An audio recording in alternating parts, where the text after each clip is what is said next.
Hey, friends! Just so you know, we enjoy the swear word and we rely on good old fashioned humor to get through some seriously dark subject matter. At no time do we intend any disrespect toward the victims or families of the victims in the cases we cover. Also, be sure to listen to the end for a few palate cleansing bloopers to reset your mindset. And with that, we thank you for listening and we hope you enjoy.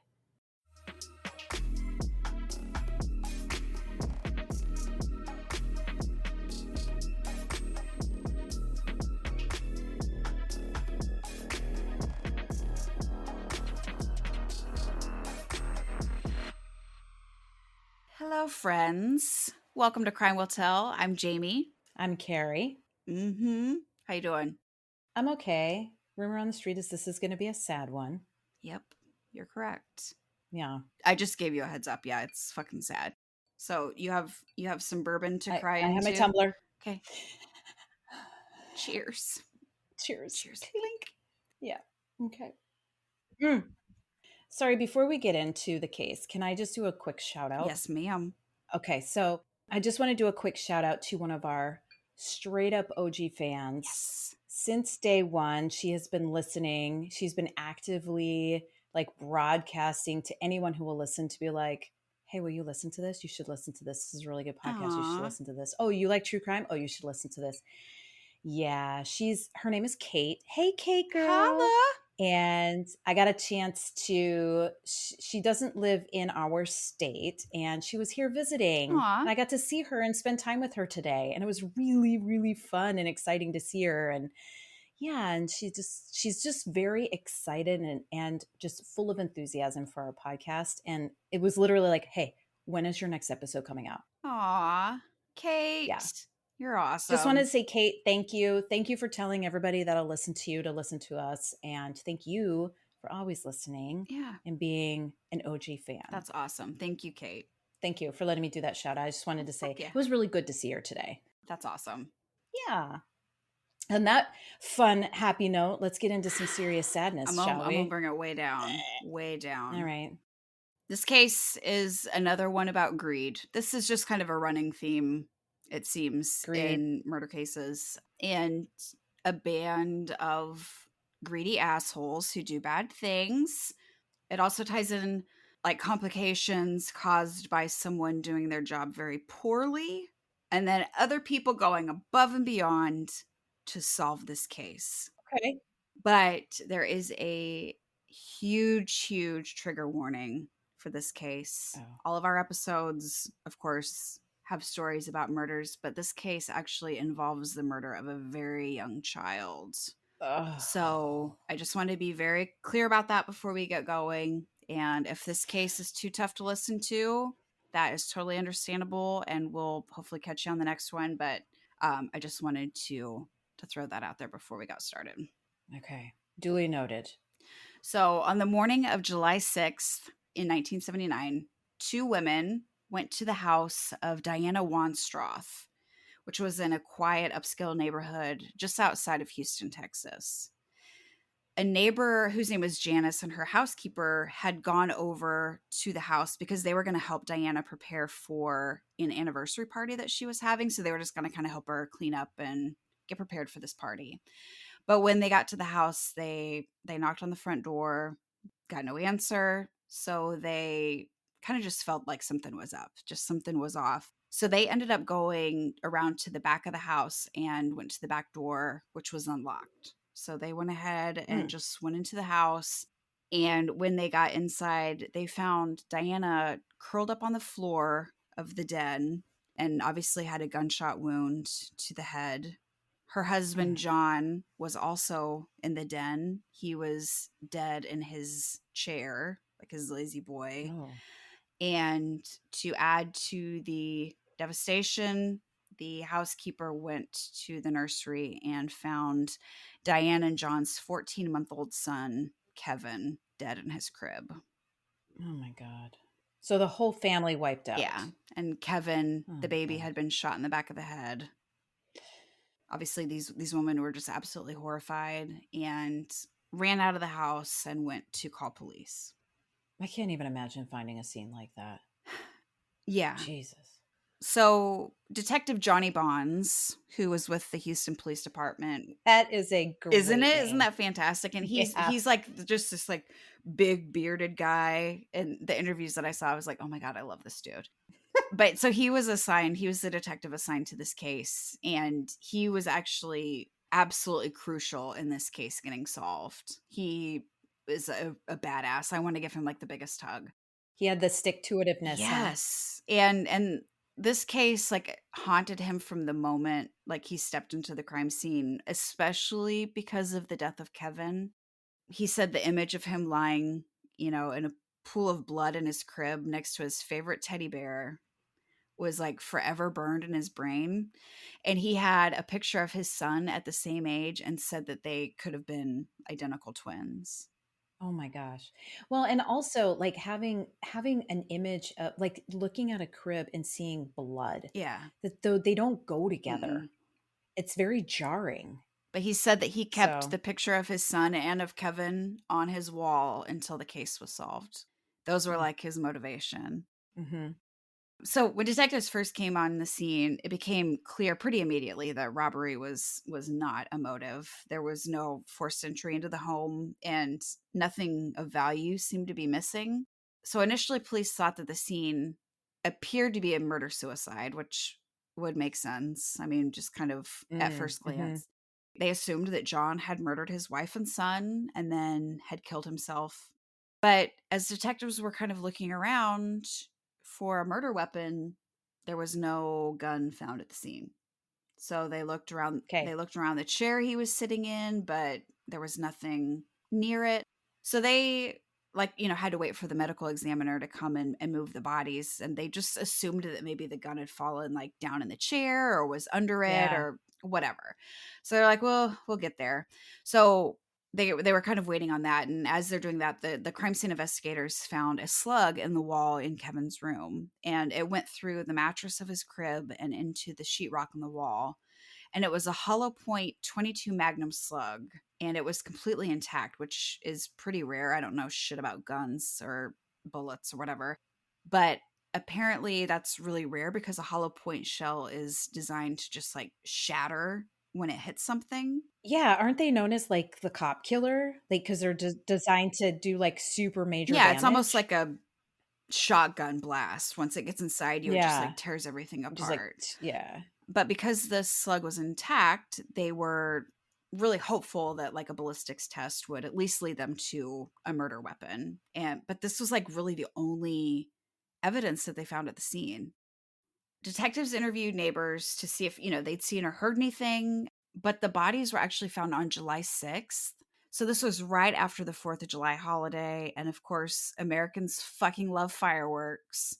So there were still a lot of fireworks Mhm. going off at the time. And so people couldn't really say if, they're like, yeah, we Yeah, they heard couldn't stuff, but discern. they didn't, Yeah. weren't able to tell if it was gunshots or not. Thought it was So a firework.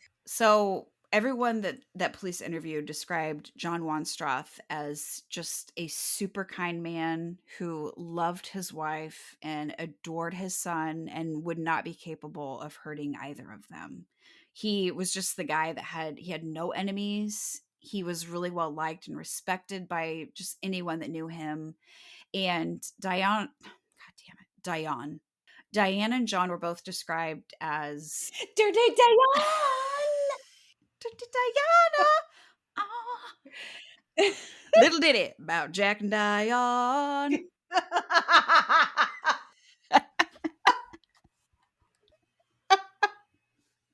That was fantastic. Oh shit. Oh. Keeping it light. Keeping it light. Okay. So they were described as just like absolutely amazing parents. They adored their little boy, loved Mm. him to pieces. And everybody around them was like they were just a loving, happy couple. They seemed to have it all. So John was a successful oceanographer, which is really cool. Like, Oh, that's yeah, it's rad. like how often are you like, he's an oceanographer? And then Diana was a stay-at-home mom. She stayed at home with Kevin, which is awesome. And so it makes sense. Like, who the hell would want to hurt Mm-mm. these people? Completely out of character. Yeah. Yeah. So after the bodies were removed from the house, detectives could not find a gun at the house. They looked under the chair, took everything apart, which ruled out any theories of murder suicide because, yeah, Mhm. it just became clear that it was obviously like a triple homicide. And due to no forced entry, it seemed like they probably knew the killer and kind of willingly, let them into their Mhm. house.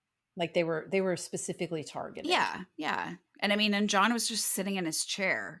It's not like he was running They away were not or expecting. Yeah, exactly. So, see, like they obviously knew who it yeah. was. No defensive wounds or No, anything like nope. that. So Yeah. Detective Johnny Bonds, which I just Johnny fucking love it.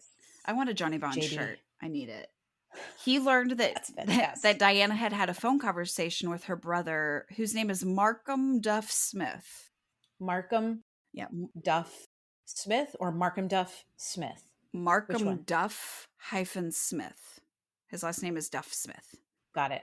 So they'd had a conversation the night before from like 9:30 to 10 o'clock. And he stated, like he told the police that nothing seemed out of the ordinary when he spoke with her. And a neighbor had said that they'd seen a blue car in the Wanstrath's driveway that they didn't recognize that night, but really they had nothing to go on. Like nothing, there were just no major clues. So police are kind of like, fuck. So they theorized that like the murder must have taken place right after the phone conversation that she'd had with her brother. And they also assumed that they must have taken place for financial reasons. They couldn't think of any other thing, just finding no enemies with any of them or anything that must have been for financial reasons. Because the Wanstraths were doing quite well. They lived in a really nice home in a really nice neighborhood, and their estate was estimated to be around $500,000, which is a Okay. lot of money now, and that was a lot of fucking money in 1979. For sure. So Yeah. they kind of started to go, okay, well, so who would have gained from the deaths of this family? Mm. So they went to George Wanstrath, who is John's brother. He became a person of interest. George and his wife wasted no time, apparently, like going through John and Diana's home and just kind of staking their claim on items. Oh, that's Yeah, so it's just tacky. gross. It's fucking icky. And George was set to inherit a good chunk of money after his brother John's death. And the two of them had had some pretty serious arguments about money in the past.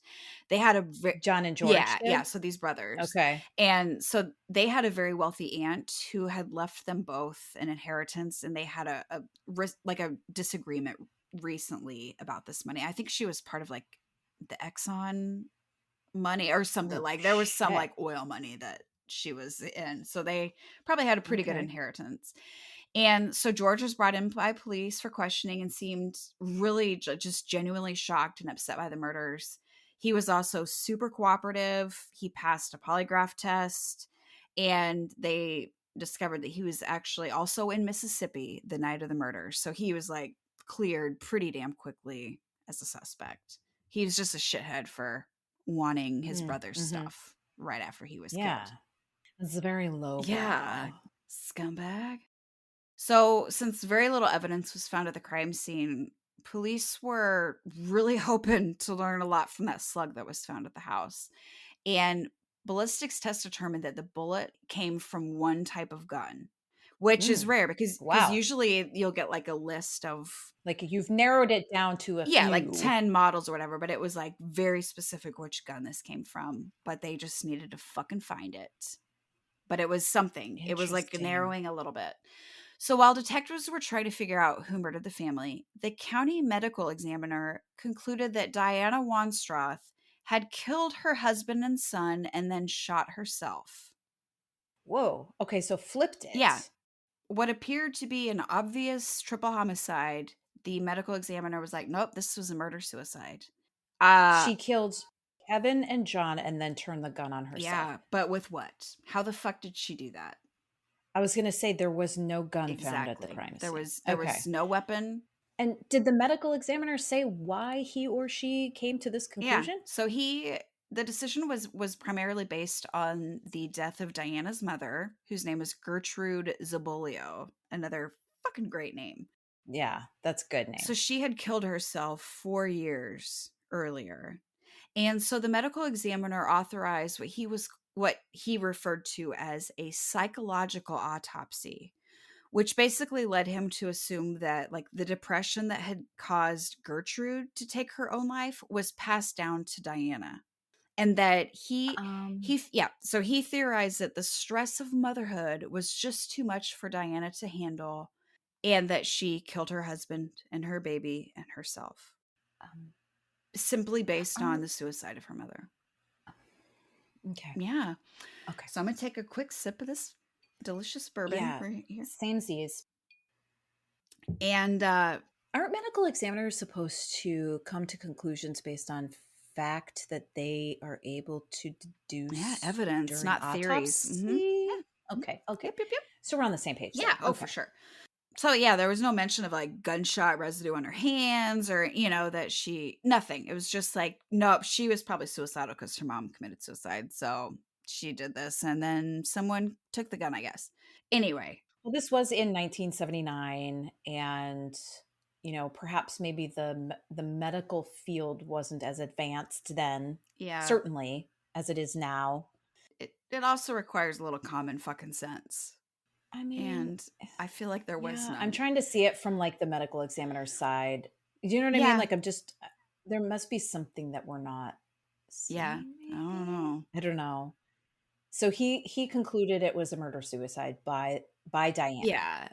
So people who actually knew Diana were fucking furious because they knew that she could never hurt John and she could never hurt her baby. They said she was incredibly happy and a devout Catholic. So murder Mm. and Suicide is suicide, a yeah, sin. and Yep. murder, obviously, it just went against everything that she believed in. So they were like, there is no fucking way. There is no fucking way that she did this.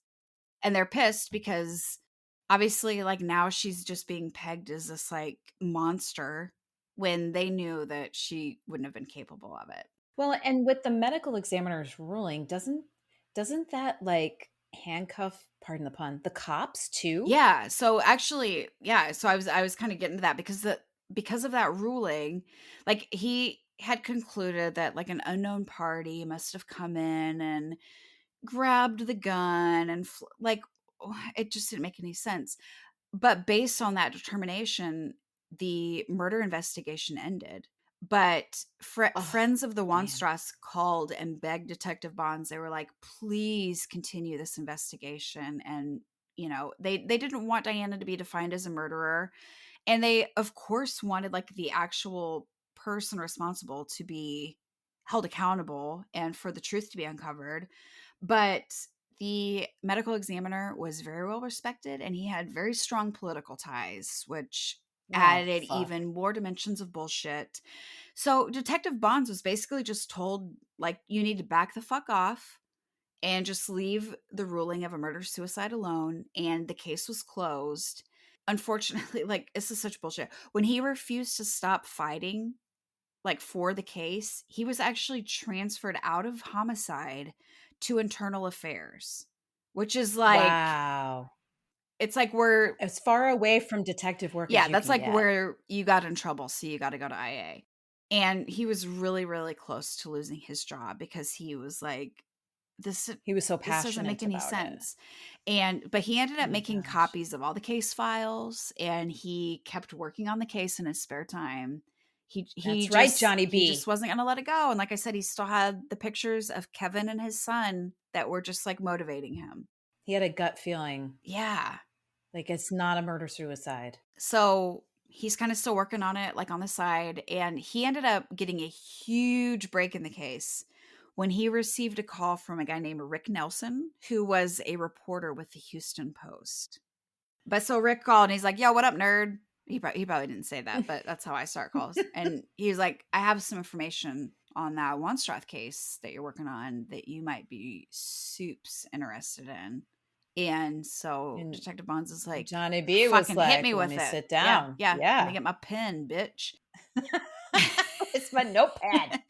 So he had gotten Rick Nelson had gotten a like an anonymous tip from someone saying that they knew who was responsible for the murders and that they said they needed to look real hard into Markham Duff Smith Diana's Oh, I brother, knew that name was going to come because back. he was the one who orchestrated the crime. But Detective Bond said that he was not impressed with Markham when he'd first like interviewed them after the deaths. That he was like he didn't really show any emotion about like the Hmm. murder of his sister, his nephew, and his brother-in-law. I mean, like who would not be upset about this?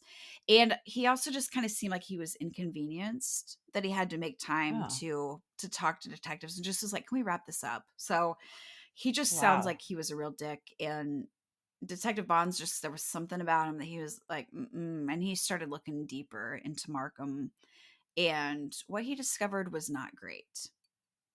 So Markham Duff Smith, this motherfucker, he was an insurance broker and had started his own agency. And initially, he did really well for himself, but he spent money like a complete asshole.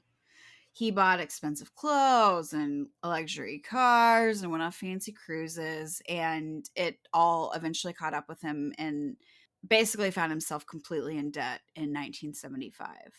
And it turns out he was like a total con man. So this is Johnny Oh, Bond's like digging deeper into this guy.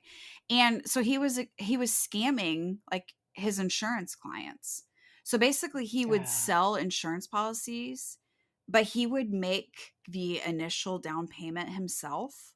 So he would end up getting a commission for the claim, but then no premiums would get paid after that. And so the policies would lapse. So he would just like take the commission. Like these people didn't know that there was an insurance policy on them. So they wouldn't pay anything. So they would end up lapsing. And then so the insurance companies would plan to like recoup the commissions from his future commissions because they're like, this policy ended. So we're going to, you don't get it for the full year or whatever. But he would just quit and move on to work for another company.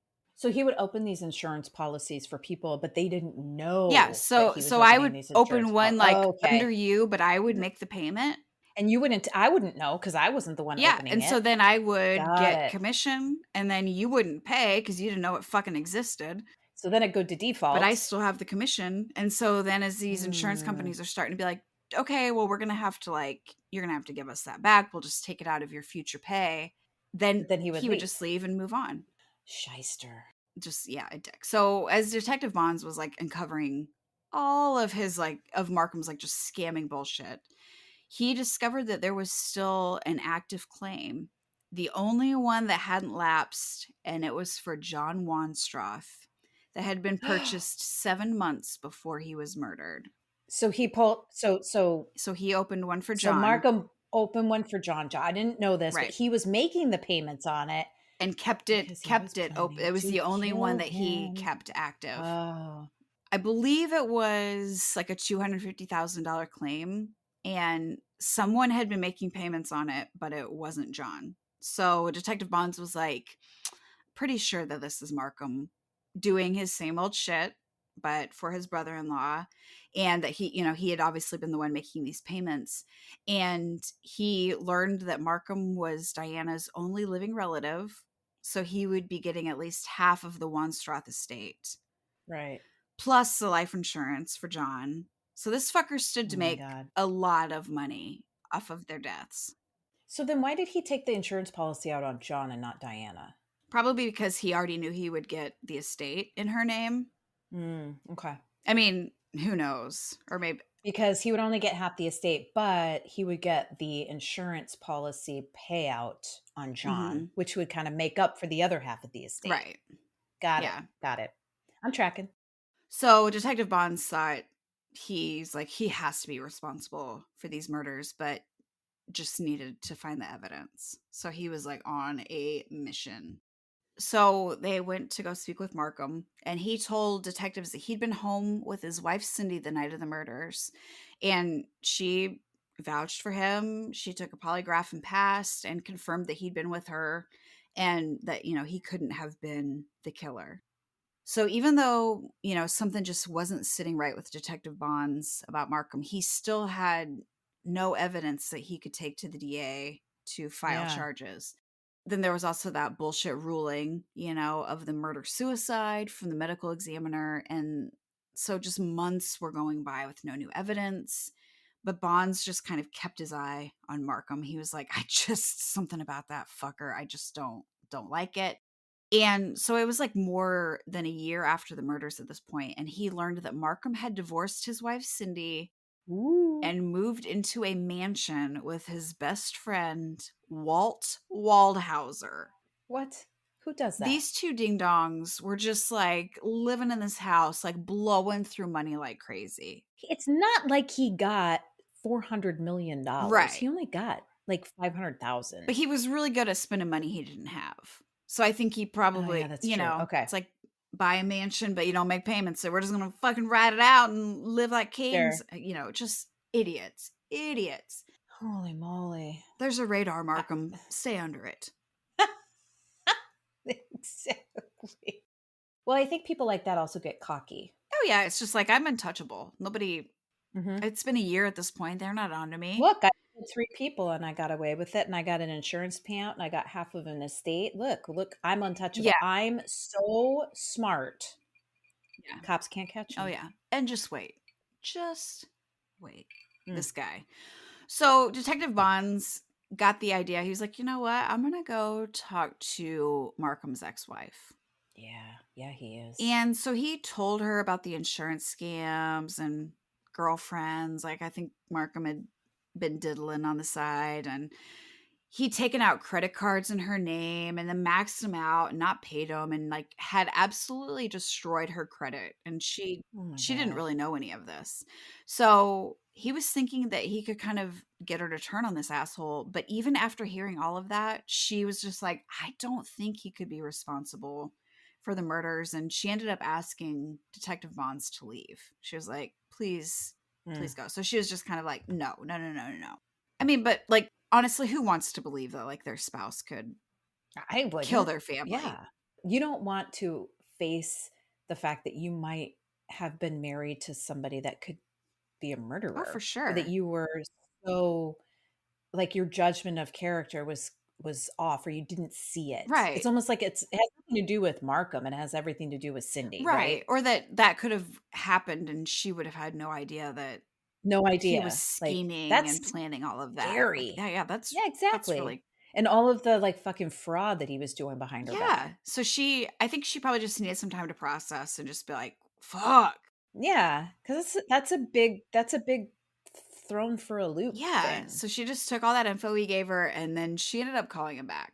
Mhm. Hey, Johnny B. She was like, "Look, I still don't believe that Markham is a killer, but she said she wanted to help any way that she could." And I mean, I'm pretty sure that she was like hoping that she could clear Markham's name to kind of clear her Mhm. name in essence, but then Mhm. also like she loved the Wanstraths and she wanted to be able to help find whoever was responsible. Like she wanted to get justice for Yeah. them. Like if it wasn't a murder suicide, okay, however I can help find whoever did this, like count me in.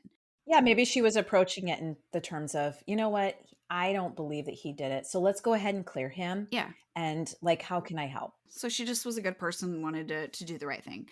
So she told Bonds that if her ex-husband had been part of any plot to commit murders, that his best pal slash roommate, Walty. his pal Walt, would definitely have been involved. Now Bonds is like, oh great, I gotta look into this motherfucker.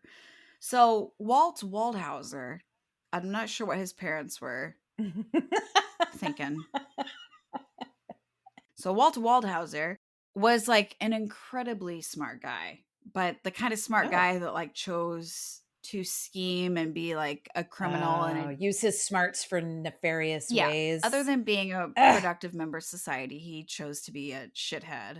Detective Bonds was like, I'm probably not going to get anything from this guy because he's going to protect his buddy, and they're like Yeah. thick as thieves, whatever. But Markham's ex-wife Cindy had suggested that the detective talk to Waldhauser's ex-wife Debbie, who he had just divorced. So these dudes were like, "We got money. Wait a Let's divorce our second. wives." Yes, exactly. That seems odd. Yeah, Okay. Live your best life, but maybe not if you're murdering but it people. seems like they might have had like a co midlife crisis. And they were just like, let's get rid of Yeah. these anchors, aka our wives. And I'm like, Yeah, let's go live it Lucille. up. Like, he had just divorced his wife Debbie. So Cindy was like, "Hey Go Debbie, talk to her, man. like, Yeah. I'm gonna reach out to her," and she ended up agreeing to work with the detective. So now there's these two Okay. ex-wives that are like, "Detective Bonds, whatever we can do to help, we will." So unlike Cindy, Debbie Waldhauser had no trouble believing that her ex-husband could have been involved in a crime. And she Really? knew that he and his friends were dangerous, and she told Bonds that he had one friend in particular that really really fucking scared her. And his name was Alan Wayne Janeka, who had an extensive criminal record and had previously been in prison. And so she allowed Mm. police to come into to their house and do a search, and they found letters, like probably like I think like 4 or 5 letters that he had written to Walt while he was in prison. That Alan had written to Yes, Walt? yeah, while he was Okay. in prison. So they were like, maybe this guy was involved with the shootings because he's like a known criminal. And so they were like, we need to find this guy and see if he's involved somehow. So they ended up going to try and find him in Georgia, which is where they knew his girlfriend was living. And so police planned to kind of like sneak in and follow his girlfriend around, hoping that she would lead them right to Janeka. And Mhm. so while she was out at a bar one night, she just like spills the beans to some guy about a gun that she was hiding for her boyfriend. Oh my. And she's like, it's a gun that he Okay. used to kill some people in Houston. It turns out the man that she had talked to, unbeknownst to her, was a former police officer who obviously turned all this information over to detectives. Of course he did. And so then, of course, police go talk to Loose Lips McGee, and they're like, yo, where's your boyfriend and where's the gun? And so they ended up telling her, like, look, you're going to go to jail too if you don't turn Yeah, over this accessory, man. gun that you're just blabbing about. So she just like gets up, walks to the bedroom, and comes back holding a loaded fucking pistol, which turned Oh my out to be god. a Colt Frontier Scout, which was the exact type of gun that Yes! the ballistics test identified as the murder weapon. And so they're like, fuck yeah. And Janeka's girlfriend was also like, also, he went back to Houston and here's the address where he's staying. So they went and arrested him for the murders. Boom, fucker. Yeah, she's like, "Oh, yeah, here's the gun. Oh, here's where he is, and I don't want any part of this." I'm out. I'm just going to go play some pool at the bar and tell some more fucking stories that I probably need to keep to myself. Yeah. Good thing Loose Lips McGee decided to, Yeah. She's like, I don't want to go to jail.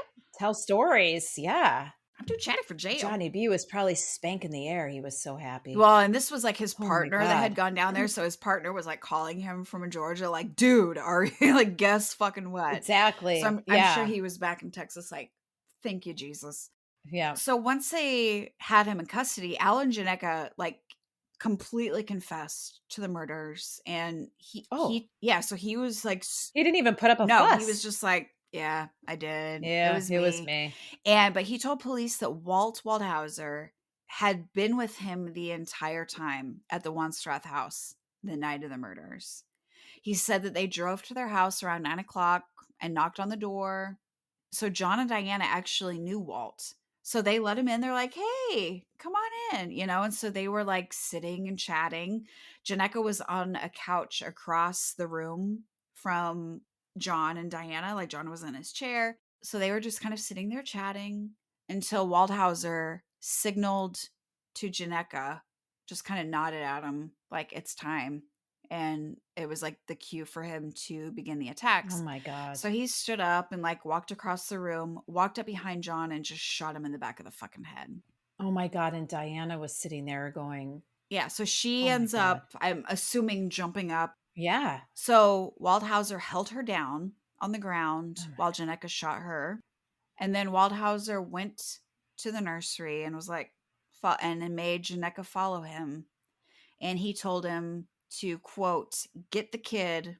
And he shot Kevin in the back of the head while he was sleeping in his crib. well, fuck, that is heavy. I mean, the good thing is that Kevin was sleeping. Yes, he wasn't scared, he wasn't crying, and Oh he my was, god. I think, surrounded by stuffed animals, I believe it was said, and so he did not know what was happening, and at least with all 3 of them, it probably happened very quickly. But yes, as far as Kevin Fuck. goes, he did not know what was happening, and it was quick. Those are the only 2 things to be thankful for in all this. But why these disgusting fucking turds couldn't have just left him, but the only thing I can think of is that he would have become the sole proprietor or whatever of Mm, the estate. the heir, the Yeah, beneficiary. so he needed to go too. Well, and honestly, who knows how long it would have taken for people to realize something was wrong Yeah. because they hadn't seen John and Diana. And Well, but those 2 women came to the house the next morning. So oh, he that's would true. have That's been true. So there. he wouldn't have suffered long. These idiots wouldn't have known that, so it could have been days, that he was there It by could have been. himself, but Yeah. fuck, it's God. like now knowing that those 2 women could have they went in, they could have gotten him. Hell Yeah. yeah. I mean, I get no murder is good, but I don't know. Kids, they're innocent. Yeah. There's an innocence. It's fucking shame. Mm, yeah. God. Okay. So, Waldhauser and Janeka were both convicted of the murders, but they still needed more evidence to For yeah, to Markham, be able to go after him. there has to be a link because, I mean, there has to be a Yeah, so link. they're like, "We gotta get the mastermind, like, he's the one that caused all this shit, but how we gotta, like, we gotta nail him when we get him." So, prosecutors knew that the only way that they could probably, like, get Markham was to cut a deal with his best bro, Waldhauser. So, they approached him and he agreed to a plea deal after learning about Janeka's detailed confession. Because Janeka's just like, yeah, he was fucking with me the entire time, like, sold him down Oh the my river. God. So once he started talking about the plan, there was much more to the story than what they'd realized. So this case Oh, takes an even bigger, like, what the fuck twist.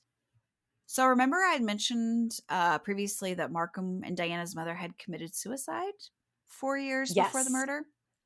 No. Yes. And that's the ME decided that that was the reason why it was a murder Yeah. suicide because of Yeah. that. Nope. They learned once old Spill the Beans started chatting that their mother, so Markham and Diana's mother, Gertrude Zabolio, had actually been murdered by Janeka as well. And What now? he staged it to look like a suicide. So Markham, 4 years before these murders, had devised a plan with Waldhauser to kill his mother and her husband so they could collect the money from her estate. Wow. Yeah. Holy shish kebabs. So Waldhauser was like, "Hey, we're murdery, greedy assholes, and I know another asshole." So they reached out to some guy named Paul McDonald, who I couldn't get a whole bunch of info on, but it was like another guy in their circle. And they were like, "Look, we need to find somebody who can take out Markham's mom." And he was like, "Hey, I know a guy who likes to murder." And this is kind of where Janeka was brought into their little fold. So there's like Oh these my 4 God. guys conspiring all of this. So the plan was to murder Gertrude and her husband Dow, but he was fortunately out of the country. I think he was in Austria, but he was out of the country on business at the time, which is the only reason that he was spared. Oh my God. Gertrude ended up being murdered on October 15th of 1975 by Alan Janeka, who was paid $10,000 by Markham Oh my for the God. murder. He said that, like, so he, confessed to the entire thing, like all 4 of these murders. He was like, "Yep, I did it. Here's exactly what happened." He said that he waited for her to return from a restaurant that she went to like the same time every week. So they knew when she was going to be gone. Goals. Yeah. So he forced her into the house at gunpoint and then strangled her with pantyhose. Oh my And God. they, I'm sure per Markham's request, he left a suicide note in her bedroom and like a practice pantyhose that was like tied in a loop, so it made it look like she'd practice on herself to figure out the best way. They'd left that in a drawer. So when police found this stuff, they were like, "Oh yeah, she was obviously planning on killing herself. that's vile. So her death had been ruled Damn. as a suicide by the medical examiner. And so I just kind of wanted to give like a quick little background because Markham was actually adopted when he was 2 weeks old. And so Oh. he had a great life in some aspects. Like he was sent to private schools and, given really great opportunities to hopefully become successful later in life. But his adopted mother, Gertrude, definitely like treated him differently by a lot of Mm. accounts. And so he had a lot of financial support, but little love and emotional support. So I think he kind of had a rough That'll fuck childhood. you up. And Yeah. they allegedly fought a lot about money because she refused to finance his lavish lifestyle and overspending. So she was just kind of like, no, I'm not doing this anymore. And he'd apparently told a lot of people over time that he just wished she was dead. And so I feel like there wasn't a big connection there and that like there was no love lost like with her death. So it was just kind of it was what it was. So because of the confessions from Waldhauser and Janeka, the medical examiner was like, whoopsie, and decided to change the deaths of Diana Wanstrath and her mother, Gertrude, from suicides to homicide. I just picture them with like wide out, like, we'll just change that and like write homicide in there. It's like, yeah, idiots. So this led to like Markham finally being charged with capital murder. And Wow. after his trial, a jury returned with a guilty verdict within like 15 minutes of deliberating, and he was given a death sentence. They just went back in their room. They're like, "This motherfucker's guilty. Does anybody think he's not guilty? No. Okay. Well, let's wait another 14 minutes just to make it look like we like talked about Yeah. it." They're like, So, everybody have a snack and sip on some water, oh and then my we'll shoot god. back. It's like, I think they probably just all like peed, and then they went, they went back out. Like a 15-minute smoke break. Jesus. So he was sentenced to death, and then Wayne Janeka was also sentenced to death. He obviously was the one who killed all four of these people, and Mhm. he was executed in 2003 when he was Mm. 53 years old, and after he'd been on death row for 22 years. Oh, wow. He'd apparently found Jesus while he was behind bars and was Okay. remorseful for the murders. And prior to his execution, he said, "For many years, I have done things my way, which has caused a lot of pain to me, my family, and many others." Which I really love how he fucking put himself first in the list of people impacted by his actions. Yeah. Whatever. And then he said, "Today I have come to realize that for peace and happiness, one has to do things God's way." So he was actually a Okay. fuckhead, but like was at least remorseful in the end. And then Walter Waldhauser, so Walty Wald, agreed to a plea bargain for a 30-year sentence. Like that's how much it was Mm, reduced. And he was mm. paroled after only 9 years in prison. Stop it. No, No, no, stop it. yeah. So he changed his name to Michael Davis and was out for a while. I think he actually like tried to go to law school or did go to law school, but I don't know. He Oh my like did all this god. shit, but he ended up back in prison on an unrelated conviction for theft. So as far as I know, Oh he's my still in god. prison. Paul McDonald, who was the one who connected all of them to Janeka, was sentenced to 16 years for murder, but he was paroled after only serving 3 years. What So is he happening? had like the least involved role, but still it was like, oh my god, you guys. So Markham Duff Smith was executed by lethal injection in Huntsville, Texas at the age of 46 on June 29th, 1993. Oh, wow, okay. And he had denied any role in the murders of his sister and her family until right before the execution. And as he was laying on the gurney in the final moments before he was executed, he said, "I am the sinner of all sinners. I'm responsible for the 75 and 79 cases." So he actually, like, on Wow. his So he deathbed, confessed. yeah, agreed, dickhead, you. That's a legit deathbed Yeah. confession right there. Yep. And so what he was Kevin's fucking godfather. And Oh, there are pictures of him holding Kevin the day before the murders. Like there's pictures with Markham and his wife holding Kevin the day before the fucking murders. His godson. he already knew he was going to do that. The plan was already in Yeah, motion. and so he's holding this sweet little boy, knowing tomorrow night this kid is dead and I'm going to Mm. take the money of this estate. Oh my So God. how you can coordinate the death of your godson, a baby, your Oh my sister, your God. mother, and your brother-in-law is absolutely the lowest of the fucking low. It's just disgusting. So he is hopefully living a life full of paper cuts and rubbing alcohol. I don't know, something. There you go. But Oh my anyway, God. so that's that. That's the horrific tale of John, Diana, and Kevin Wanstrath and Gertrude Zabolia. That's a doozy. Yeah. Fuck. Again, I wonder, like, what are these people thinking? Like, it's all about the money, and they just are like, oh, these people are in the way.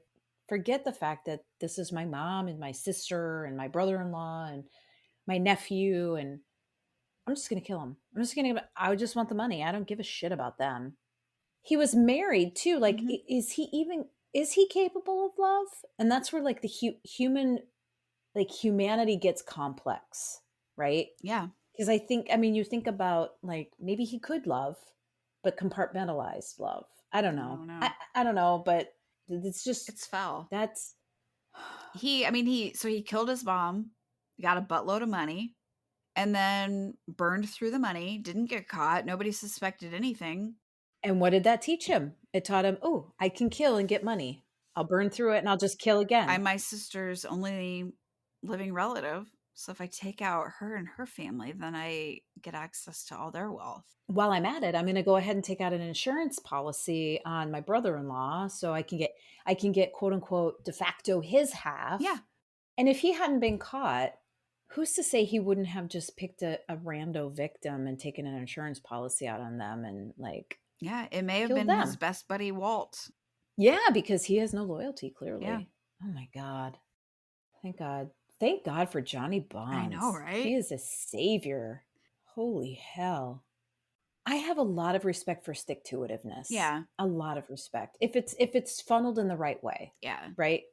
I guess one could say Markham had stick to itiveness, and that's not the kind I prefer. No. It's like, I'm going to solve this case for that little boy because his mom did not fucking kill him. And I'm not going to Oh let my that God. woman's name get run through the mud. Yeah. I don't know. And legacy is important. Yeah, exactly. Hmm. Well, So thank there's you that. everybody for listening. That was a fucking doozy. When this one comes out, it'll be the last day of 2023. What a great way to go out. Yeah. The capture of 4 fucking Monsters. monsters. Yeah. Yep. So, well, and if you haven't already, please go out and rate, review, subscribe wherever you get your podcasts. Hmm. If you have any case suggestions, ideas, etc., if you have, personal, what's the word I'm looking for? If you have personal, Ties or connections. thank you. Booze is getting in the way. To a case, please email us.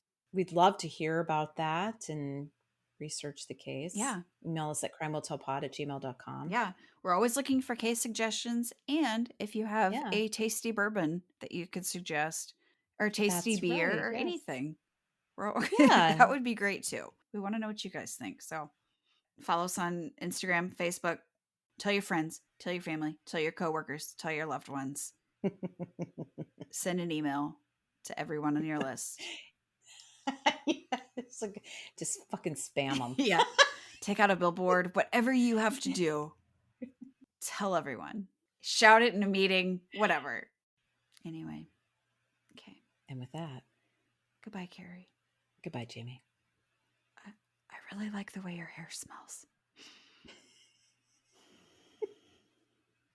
Ew. I don't even know what to say to that. I mean, it smells good. Tickle party.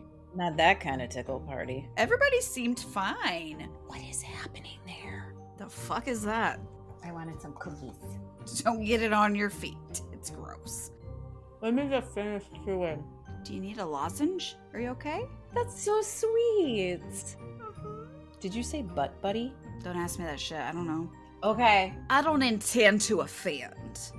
This booze is hitting me just right.